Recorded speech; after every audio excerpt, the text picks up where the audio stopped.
Hey everyone, if you've ever dipped your toes into an object-oriented language like C#, you've definitely run into the word class. But what is it, really? Is it just some keyword we have to type? Well, today we're going to pull back the curtain on this super important fundamental building block of pretty much all modern code. So, let me ask you this. How do we even begin to model the real world inside of our code?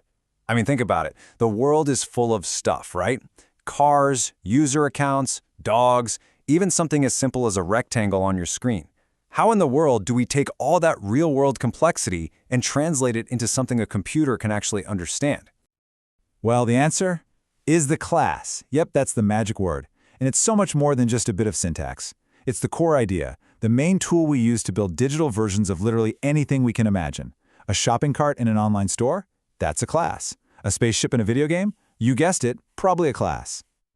Okay, so here's the game plan. We're going to start with the big question. What even is a class? Then we'll dissect it, look at its anatomy, what we call its attributes and its behaviors. We'll also have a quick chat about comments, and finally, the really cool part, how we take this blueprint and turn it into an actual working object. Let's do this. All right, first up, what is a class? Honestly, the single best way to think about a class is to picture a blueprint, like for a house. The blueprint isn't the house itself, right? You can't live in it, but it's the master plan, the detailed instructions that tell you exactly how to build the house. So, to get a little more formal, a class is the template for creating things we call objects. But here's the key takeaway. It bundles two critical things together. It defines what an object is, that's its data, and what an object can do, those are its actions. This idea of wrapping up data and actions together in one neat package is called encapsulation, and it's a huge deal in programming.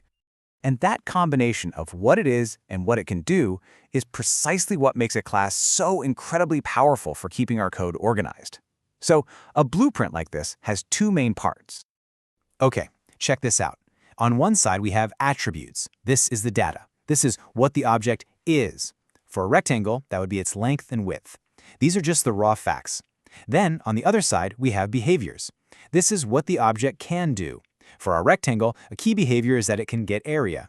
Now think about it. That action, get area, is totally useless without the data, the length and width.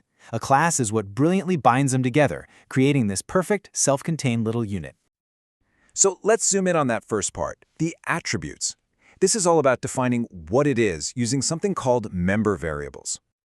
Yep. Member variables is just the programmer speak for these attributes. You can think of them as the nouns of your class. They're the properties that define its current state. For our rectangle, it's length and width. If we were making a user class, it might be something like username or email. Okay, that's the is part. Now for the second half of the equation, the behaviors. If the variables are the nouns that describe our object, then the functions are the verbs, what the object can actually do. And we call these member functions. They're the actions the object can perform. And what's so cool is that they work with the object's own data. GetArea isn't just some random function floating around. No, it's a function that belongs to the rectangle, and it knows exactly how to use its own length and width to do its job. This is what keeps our code so incredibly organized. Of course, any good blueprint has notes scribbled in the margins for clarity, right? Watch out for this pipe or use this material here. Well, in code, we have the exact same idea. They're called comments, and they're not for the computer. They're for the humans reading the code. Their entire purpose is to explain the why behind a piece of code. The compiler, which is the program that actually reads your code, just completely ignores them, skips right over them. So if you need to write a longer explanation, something that spans a few lines, you can use a multi-line comment. You just start it with the /* and end it with an */. Easy. And for those quick, brief little notes, just use 2 forward slashes. Everything after them on that same line is considered a comment. Super simple. Okay, so we've designed our perfect rectangle blueprint. It's beautiful. But a blueprint isn't a house. So how do we actually build a rectangle from this plan? This crucial step, this moment of creation, is called instantiation.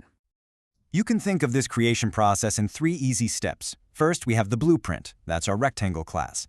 Then we go to the factory. In a C# program, this is often the main method. And we give the order to build one. The result is the final product. A new rectangle object is created in memory. a living, breathing instance of our design that we can now interact with. All right, let's do a quick recap. A class is the blueprint. Member variables are the attributes, the data, what it is. Member functions are the behaviors, the actions, what it can do. And instantiation is that critical process of actually building a real object from that blueprint.